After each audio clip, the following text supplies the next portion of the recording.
ሰላም ቤተሰብ እንዴት አላችሁ? የንጋት አካዳሚ ቤተሰቦች፣ ይህ ንጋት አካዳሚ ቀለል ባለ ቋንቋ የአማርኛን ፊደል በጥንቃቄ የምንማርበት አካዳሚ ነው።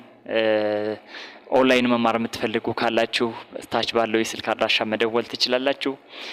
እንግዲህ ባለፈው በክፍል 6 ቪዲዮ ረ የተባለችውን የአማርኛ ፊደል አይተን ቃላት መስርተን ተለያይተናል ማለት ነው። ለማስታወስ ያክል ክፍል 6 ቪዲዮን መለስ ብላችሁ እንድታዩ ትጋብዛለሁ።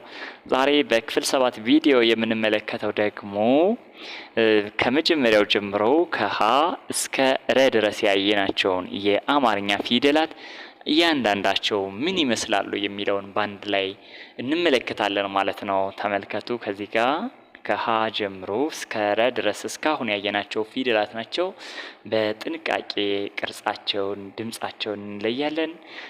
እናንተም ማስታወሻችሁ ላይ ያሰፈራችሁ የአንዱ ፊደል ቅርጽ ከሌላው በምን ይለያል፣ ድምጻቸው በምን ይለያል የሚለውን እንድትይዙ ፈልጋለሁ ማለት ነው። ስለዚህ አብራችሁ ያላችሁ ይኸው ሀ ረጋ ብዬ ነው የምልላችሁ። ሀ ሁ ሂ ሃ ሄ ህ ሆ። ደግሞአለሁ። ሀ ሁ ሂ ሃ ሄ ህ ሆ። ለ ሉ ሊ ላ ሌ ል ሎ። ሀ ሁ ሂ ሃ ሄ ህ ሆ። መ mu ሚ ማ ሜ ም ሞ። ሰ ሱ ሲ ሳ ሴ ስ ሶ። ረ ሩ ሪ ራ ሬ ር ሮ። እኒህ ናቸው ድምጻቸውና ቅርጻቸው። እንግዲህ የመጀመሪያ ግዕዝ ወይም ደግሞ የመጀመሪያ ቤቶች ምንም አይነት ቅጠል የለባቸውም። ተመልከቱ። ሀ ለ ሀ መ ሰ ረ። ካይብ ወይ ደግሞ ሁለተኛ ቤቶች ደግሞ እያቸው ሁሉም ከጎናቸው ላይ ቅጠል አለባቸው። ተመልከቱ።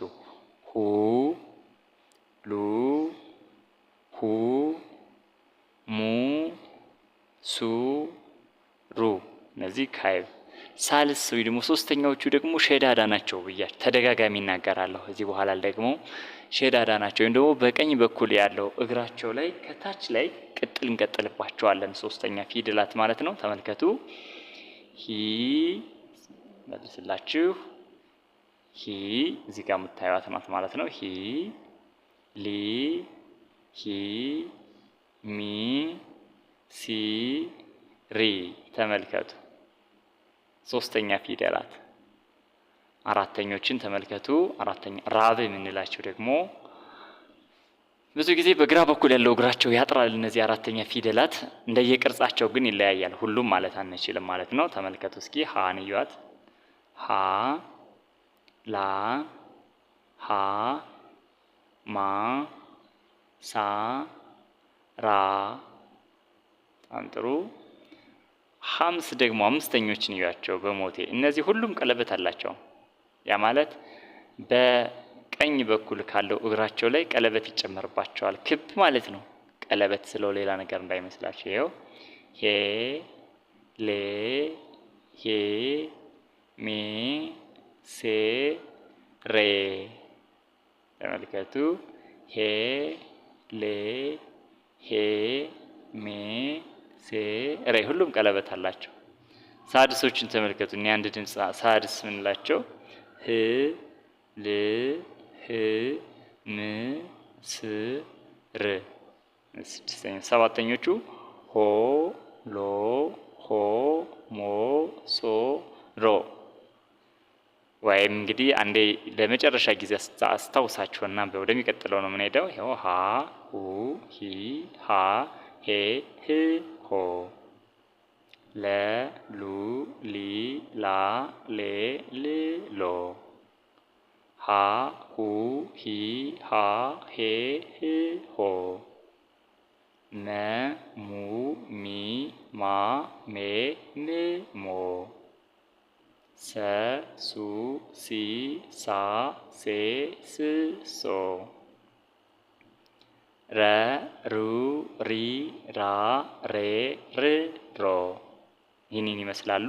ከዚህ ቀጥለን ደግሞ የምንመለከተው እኒህን በስድስት የአማርኛ ፊደላት ተጠቅመን እስኪ ቃላት እንመሰረት። እስኪ አሁን ከሀ እስከ ሆ በጣም ብዙ ሆሄያት ናቸው። በነገራችን ላይ ከሀ እስከ ሆ 7 አለ። ከለ እስከ ሎ 7 14። ከሐመር ውሃ ተመሳሳይ ነው ድምፁ፣ ተውት ችግር የለውም። መ አሁንም 7 21። ሰ 7 28። ረ 7 35 ሆሄያትን ተጠቅመን እንግዲህ በጣም ብዙ ቃላት መመስረት እንችላለን ማለት ነው። በጣም ብዙ ቃላት ማለት ነው። ስለዚህ አሁን እስኪ ተመልከቱ። እዚህ ጋር ለምሳሌ ሁ አለች፣ ሉ። ስለዚህ ሁሉ ማለት እችላለሁ ማለት ነው። ሁሉ ይሄው። ሌላ እስኪ ደግሞ ተመልከቱ እስኪ። ራሱ የጠራሁት ቃል ራሱ ቃል ይሆናል አይደል? ሌ እዚህ ጋር አለች፣ ሌ እዚህ ጋር ላ አለች። ስለዚህ ሌላ ማለት እችላለሁ ማለት ነው። እሺ እስኪ የመ ፊደል ደግሞ መ ላ፣ ይሄው መላ ማለት እችላለሁ። ሙ እዚህ ጋር ሉ አለች፣ ሙ ሉ። በጣም ጥሩ። ሱ እዚህ ጋር አለች፣ ሱ ሪ ማለት እችላለሁ አይደል? በጣም እችላለሁ እንጂ። ሞ እዚህ ጋር አለች፣ ሞል ማለት እችላለሁ። ሞል ማለት ይቻላል ማለት ነው። ሌላም በጣም ብዙ ቃላቶችን ታወጣላችሁ እናንተ እዚህ ጋር እየገጣጠማችሁ። ሴ እዚህ ጋር አለች፣ ራ ሴራ ማለት እችላለሁ። ስር ማለት እችላለሁ። ስራ ማለት እችላለሁ። ሲ ሰሩ ማለት እችላለሁ። ሲ ሰራ ማለት እችላለሁ ማለት ነው።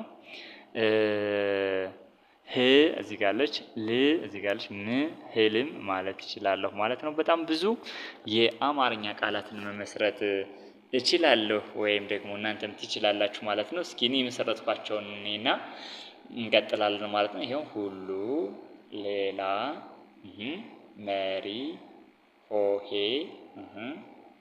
ስር፣ ማሳ። በጣም ጥሩ።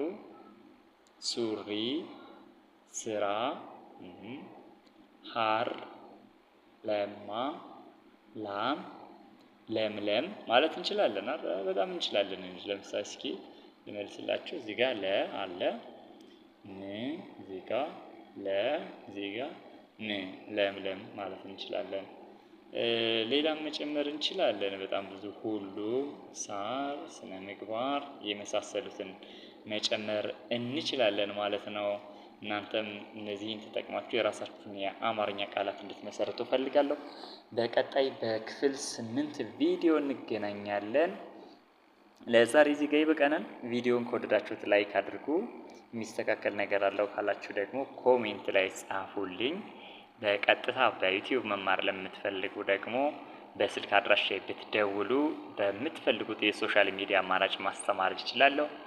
የሚስተካከል ነገር ካንዳልኳችሁ ጻፉልኝ። በየቀኑ ሰራችሁ ቪዲዮዎች እንደርሳችሁ